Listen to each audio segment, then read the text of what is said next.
Hello, this is Eno. As of June 2024, sea freight rates are skyrocketing. Many people involved in the global supply chain must be feeling the impact. Today, I'd like to explain why sea freight rates are soaring at the moment. First, let's look back at the freight trends of 2023. The sea freight rates from Shanghai to North America in 2023 experienced a significant drop at the beginning of the year. Specifically, SCFI, the Shanghai Containerized Freight Index, fell to 1,006 points at the beginning of February 2023, a sharp decline from the average of 3,410 points in 2022.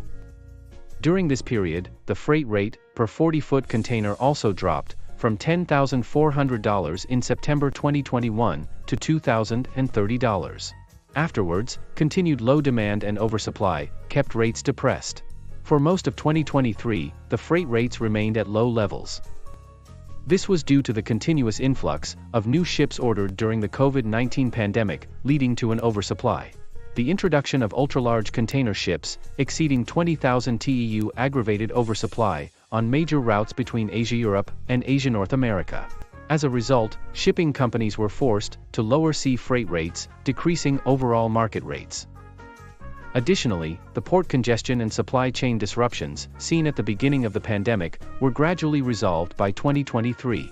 Port operators and logistics companies implemented various measures to improve efficiency and reduced congestion. This led to shorter transport times and stabilized rates. However, towards the end of 2023, freight rates began to rise again. One of the causes was the attacks on commercial vessels by the Houthi armed group in Yemen.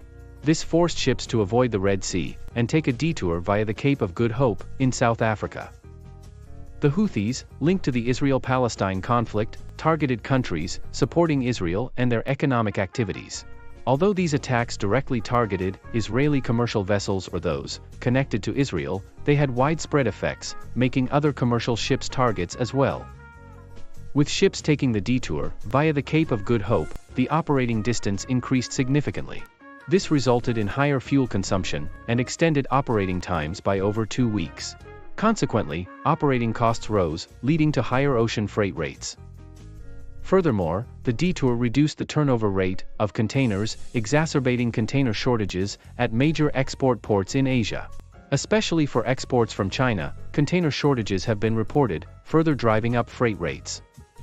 Port congestion has also contributed to rising sea freight rates. Many ports are struggling to cope with the surge in transport volume, straining their infrastructure. This leads to longer waiting times for ships and difficulties in efficient cargo handling. Singapore, in particular, plays a crucial role as a major hub port in Asia. It handles a large volume of transshipment cargo, connecting intra-Asian and Asia-Western trade routes in Singapore. This has resulted in strained port facilities and workforce, causing congestion. Over 130 ships are experiencing offshore waiting times of 2 to 4 days, worsening the container shortage. Let's also consider the economic aspects. Since 2023, economic growth in Western countries has been recovering, particularly with increased consumption in North America and Europe. Furthermore, in addition to a surge in export demand, many companies that had been concerned about their supply chains in the wake of the COVID-19 pandemic overordered in fear of future supply shortages, which also contributed to higher freight rates. The U.S. Federal Reserve is looking for the right time to cut interest rates to curb inflation pressures, but the U.S. economy remains strong and demand is robust.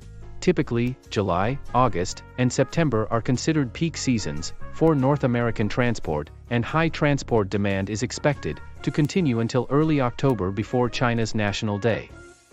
Next, let's turn to China. Amidst the slump in domestic demand in China, exports are a vital means to support economic growth. Especially with sluggish domestic consumption, exports are essential to absorb the overproduction capacity of manufacturing industries. The Chinese government is implementing various export promotion measures to maintain economic growth. These include stabilizing the yuan, providing tax incentives to export companies, and expanding export financing. This aims to maintain the competitiveness of Chinese products and expand their market share overseas. However, China faces trade frictions with the US and other geopolitical risks. It is turning these challenges into opportunities by strengthening exports to emerging markets and countries targeted by the Belt and Road Initiative. This strategy seeks to diversify export markets and reduce dependence on traditional major markets. So, how long will this surge in sea freight rates last? It's hard to say, due to the complex interplay of various factors. Some predict that the supply-demand balance will stabilize in the latter half of 2024 as more new ships are introduced into the market. However, labor negotiations are scheduled on the U.S. East Coast in October 2024. Although not as severe as on the West Coast, terminal disruptions are expected. Once container shortages and supply chain disruptions occur, they do not resolve quickly. It takes at least several months, and meanwhile, the North American Christmas shopping season will arrive, making it uncertain whether ocean freight rates will decrease in response to high demand.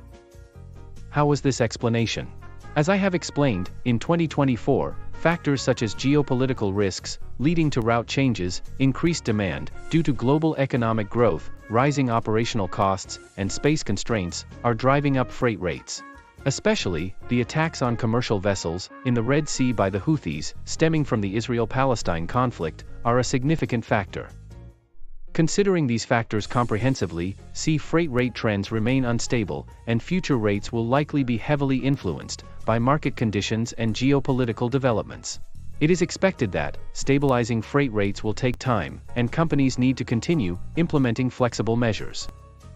The current surge in sea freight rates, due to supply chain disruptions, is caused by these factors.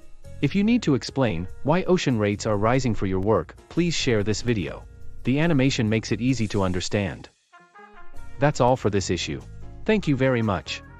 In this channel, I explain about international logistics knowledge for your better understanding. I hope this video will be a good support for your logistics job. If you have any shipment from Thailand or to Thailand, please feel free to contact me Ino-san anytime. Also, I'm very motivated to keep updating these videos. If you subscribe, press good or comment anything. Well, thank you. See you next time.